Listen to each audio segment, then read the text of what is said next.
Text of Zhang Ailing's short story Glazed Tiles. Mr. Yao has a fertile wife who gave birth to daughters. Relatives and friends joked with Mr. Yao and called his wife Wajiao based on the saying Nonghua, Nongzhang. Mr. Yao didn't feel dissatisfied. He just smiled and said, "Our tiles are beautiful tiles and cannot be generalized to ordinary tiles. Ours are glazed tiles." Sure enough, Mr. Yao has 7 daughters, big and small, each one more beautiful than the last. It is strange to say that classical beauty is popular in society, and the girl born to Mrs. Yao has an oval face.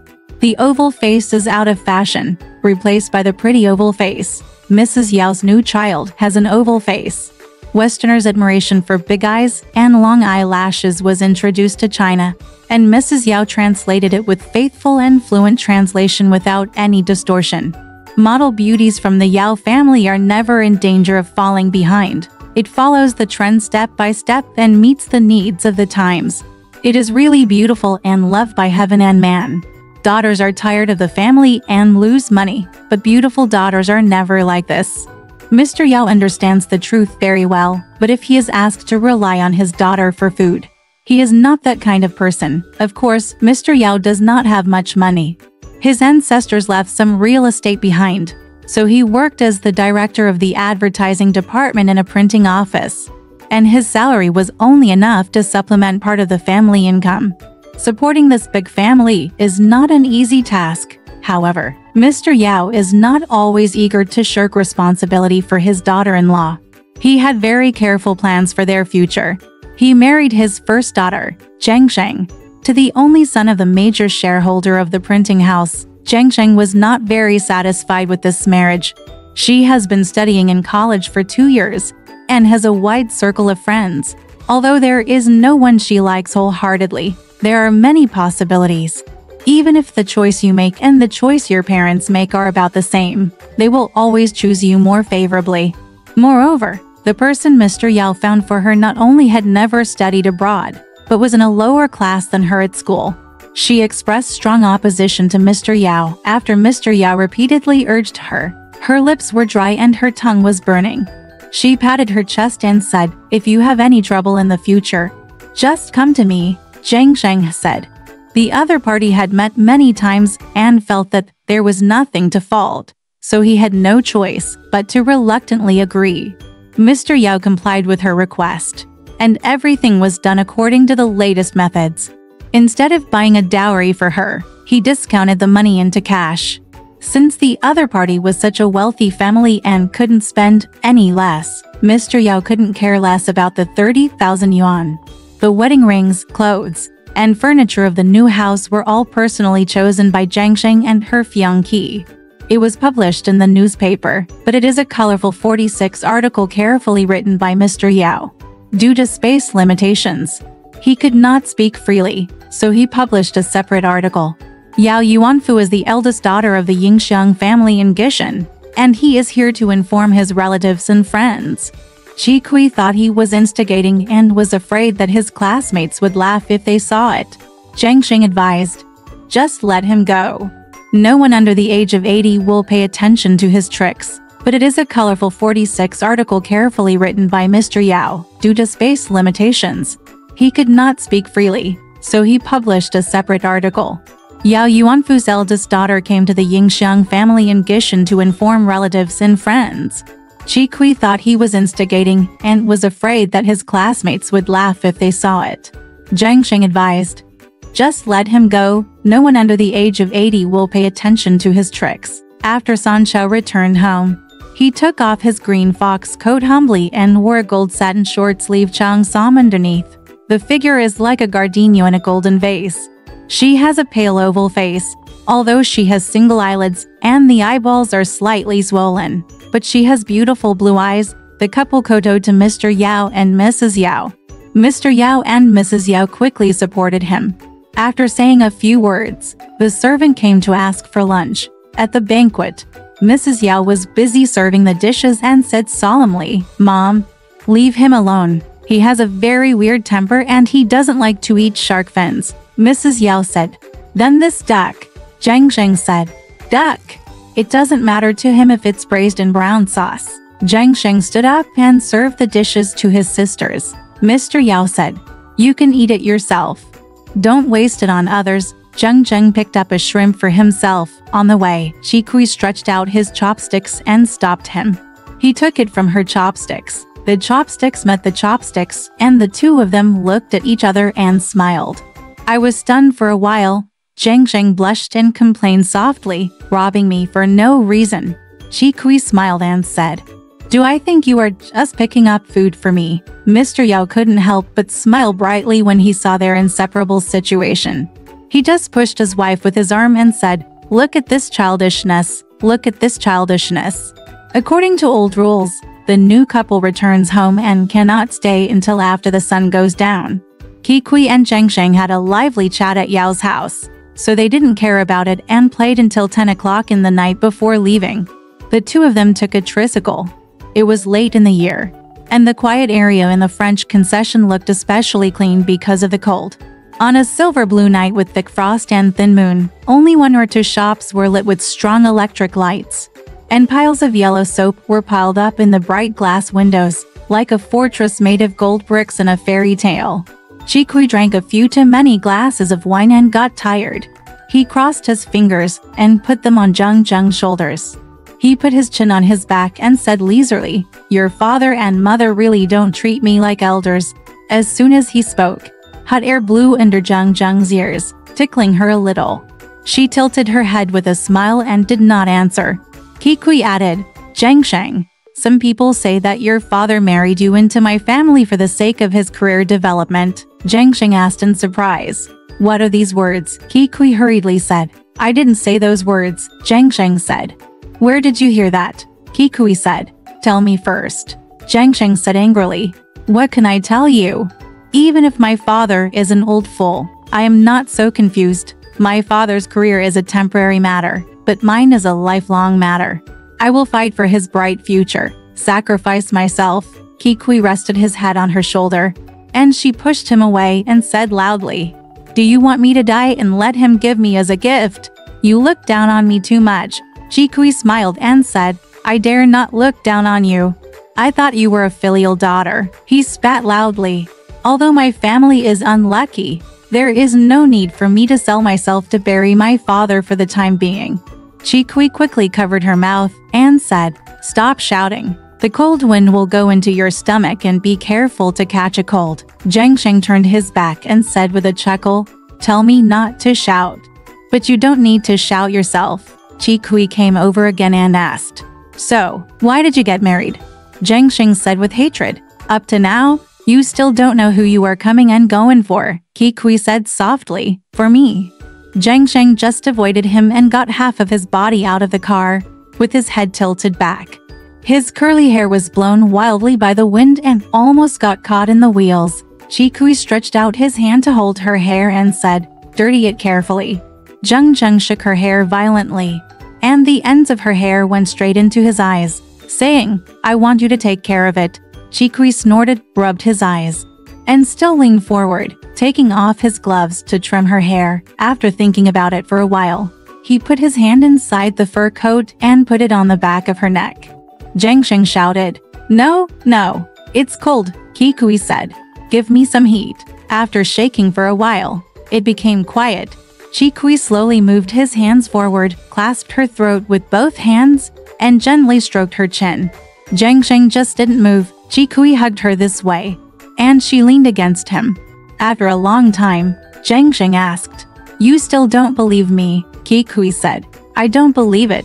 He gritted his teeth and said, "Look behind you." From then on, Zhang Sheng deliberately distanced himself from his parents' family and refused to come to their house except during the New Year and holidays. When Mrs. Yao went to see her daughter, 8 out of 10 times she was told that the young lady had gone out to play cards with the old lady. Zhang Zhizong tried to find a better position for his in-laws several times, but was stopped by his daughter-in-law with a few words. Mr. Yao was well informed and became furious when he found out what was going on. Soon, the advertising and sales departments in the printing office were merged, and Mr. Yao was changed to deputy director. The old man resigned out of anger. After this disappointment, Mr. Yao had long been discouraged about his daughter's marriages and decided to ignore them and let them do whatever they wanted. His second daughter, Kook, is even less easy to control than Zheng Sheng. Kook is half a head taller than Zheng Sheng, with a plump figure, a square face, and a pair of big rectangular eyes that shine brightly.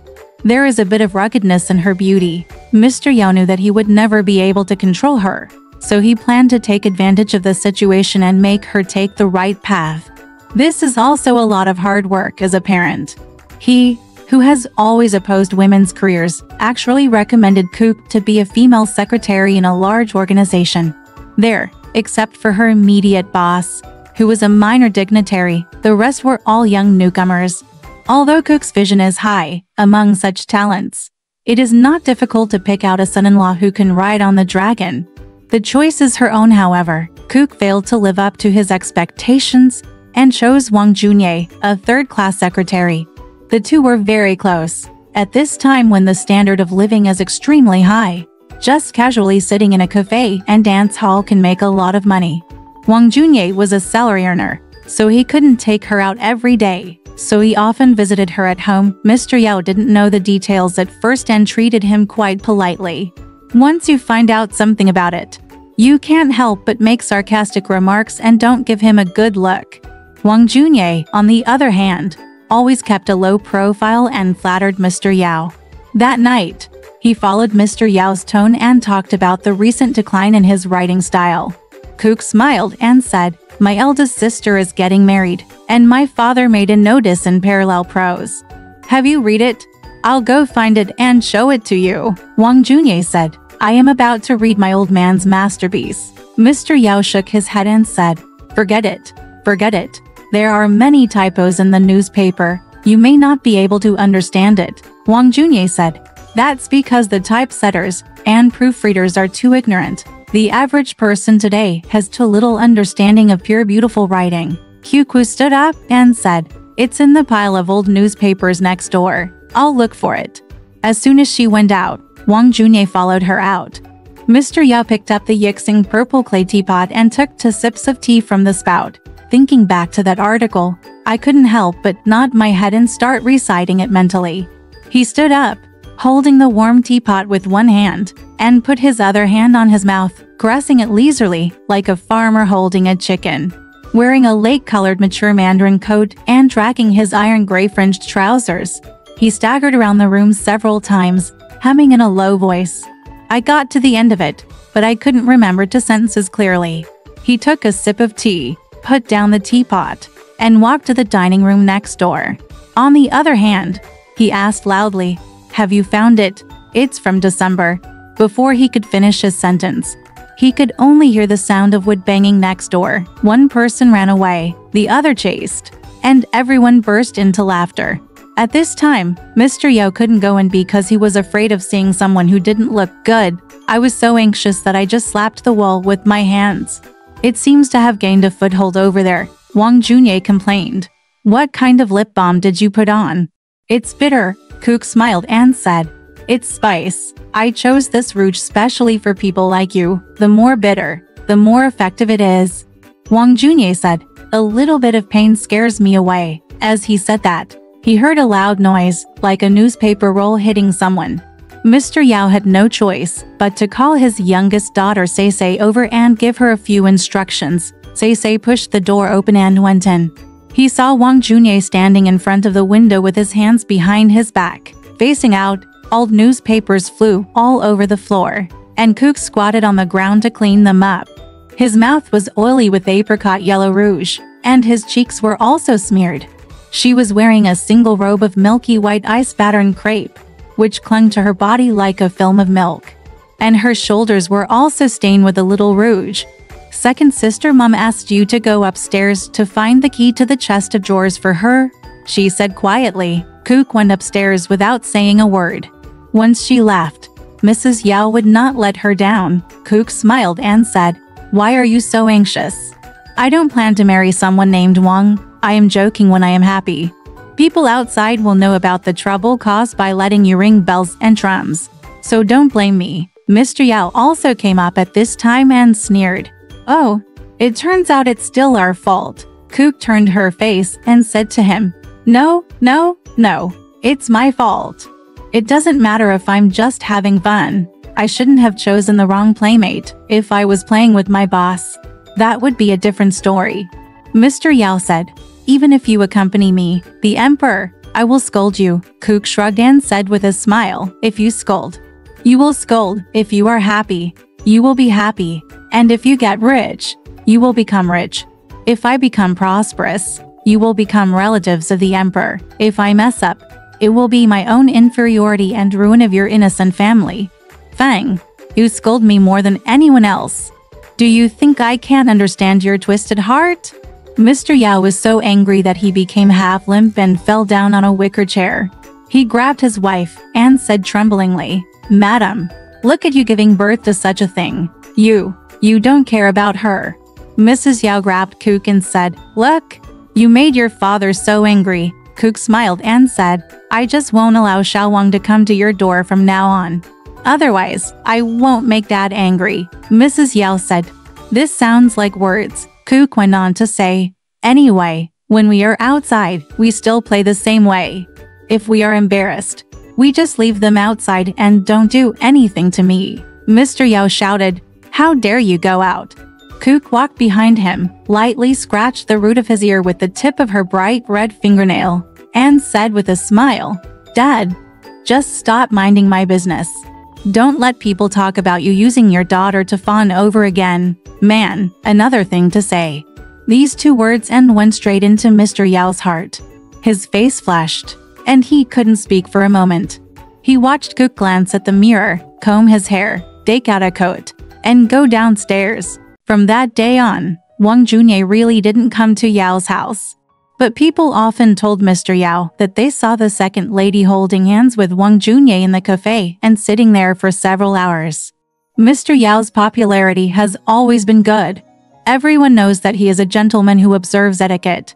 There are other things that are offensive to the ears, so they will be omitted. However, when he turned his back, he still kept his words.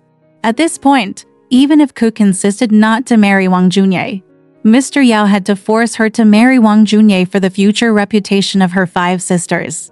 Kook also changed his tone and said, Except for Wang Junye, no one can hold me back. After all, money is fake, only emotions are real. I have also seen through it. Nothing in the world is perfect. She is so noble and has the supremacy of love. It doesn't matter anything else. She suffers from Mr. Yao, who has to take care of all the trivial things for her. Wang Junye didn't save any money. In addition to the mother, there are also brothers, sisters-in-law, and younger siblings in the family. They live in several rooms upstairs in Sebrance, and there is really no room for a new young lady. Mr. Yao had no choice but to find another house for Kook, buy a lot of furniture, and hastily purchase a few pieces of clothing, which was all expensive. Kook got married, and Mr. Yao still paid for her living expenses. Mr. Yao just asked her to leave him as soon as possible, so as not to teach other children bad things, and he couldn't care about this anymore. Xingxi Kook's daughters are all still young. Only Miss Xinshin, the third daughter, is already 18 years old. However, her heart is surprisingly gentle and docile. She has not contracted any of the habits of the times. She adheres to her girlish ways and does not have a single boyfriend. Mr. Yao had a quiet life for a while. Mrs. Yao was very restless because one of her first 2 daughters was not very proud of her marriage, and the other was very proud of her marriage, both of which were detrimental to her mother's family's face. He only wanted to win back this reputation for Xinshin, and urged Mr. Yao all day long to find an outstanding person for Xinshin. Mr. Yao knew very well that his heart would not automatically choose someone. It was rare to find such an obedient daughter, and he could not let her be wronged. Therefore, he reluctantly cheered up and took care of her obligingly. Although there are many matchmakers, there are few qualified ones. Mr. Yao noticed from afar a young man named Chen Liangdong, who was the direct descendant of a wealthy family in Hangzhou. Mr. Yao had an old colleague who was related to Chen Liangdong's uncle. Mr. Yao went to great lengths to indirectly contact the uncle and arrange for it to be arranged by his uncle. come forward to treat, and give both parties a chance to meet. Mr. Yao had warned the man in advance that he was extremely afraid of embarrassment, so he must invite a few more guests, making up a group of 7 or 8 people, so as not to panic. And the most important thing is, don't place Chen Liangdong next to your heart-to-heart when seated at the banquet. When meeting for the first time, both parties are probably a little embarrassed, so it would be better for them to sit across from each other. You can see clearly and there is no need to talk. Mr. Yao was concerned about all this because he was considerate of his third daughter's inability to socialize and was afraid that she would be too shy and might be suspected of being a petty child. Moreover, Shinshin's profile is a bit thin because her chin is too pointed and is not as beautiful as the front. On the night of the introduction, Mr. Yao resorted to a trick. He treated Chen Liangdong's uncle to a degree that was imperceptible, and at the same time, he used one eye to look at Chen Liangdong, one eye to control his heart, and his wife at the end of the eye. Mrs. Yao had never seen a big battle before, so there was something disrespectful about it. After the dinner was over, he couldn't help but be exhausted. As soon as he got home, he collapsed on a wicker chair and took off his gown and shirt, leaving only an undershirt and vest, which was still hot. Before Mrs. Yao could take off her makeup, she rushed to the bathroom and asked Shinshin, "What do you think?" Shinshin faced the mirror, pulled her hair to the front, covered her face in darkness, combed it left and right, but didn't open her mouth. Separated from her taupe-colored cutout gauze cheongsam, a thin gold necklace faintly flashed on her breast. Mrs. Yao said anxiously, "Just tell me. If you are dissatisfied with anything, just say it." Shinshin said, "What can I say?" Mr. Yao heard it over there, lifted up his trouser legs, patted his knees, laughed and said, "No, what can she criticize? She has a good family background, an honest person, and a generous character. The lantern is nowhere to be found." Mrs. Yao looked at her daughter, so happy that she didn't know what to say. She reached out to chat with her, touched Shinshin's arm, and muttered, "I just rushed to get the vaccination in the next 2 days. Look, it's still so swollen." Shinshin pushed her hair back, revealing her pointed face. "I don't know if it's rouge on my cheeks, but it's red all the way down to my temples." The dark smiling eyes, the smile splashed under the eyes and formed a small dimple. When Mrs. Yao saw her smiling, she couldn't help but laugh even more. Shinshin whispered, "Mom, he also likes to watch dramas and movies. He also doesn't like dancing." Mrs. Yao said, "If you like it, you like it. If you don't like it, you don't like it. Why do you always say yes?" Mr. Yao said, "In the room over there, they're like-minded." Shinshin said, "He doesn't approve of women who are too modern." Mrs. Yao smiled and said, "You seem to have said a lot." Mr. Yao also smiled and said, "Really, I didn't know that the 3 of us girls are so clever. Even though we are far apart, our eyebrows and eyes can tell us. If I had known that she had such a skill, I wouldn't be so worried, like how I've been worried for a long time." Shinshin put down the peach blossom celluloid comb, turned around, leaned on the edge of the basin, lowered her head, and smiled at Mrs. Yao. "Mom, it's just 1 layer. He will go back to Beijing soon. I wonder why I can't bear to leave you." Mr. Yao was taking off his undershirt, and half of it was taken off. A thunderbolt hit his head, and he put the undershirt on his head and rushed into the bathroom. He shouted, "Have you seen a ghost?" "What are you talking about?" "Chen Liangdong is from Hangzhou. He has been in Shanghai all his life when he is not in Hangzhou. What is he doing in Beijing?" Shinshin was stunned and speechless.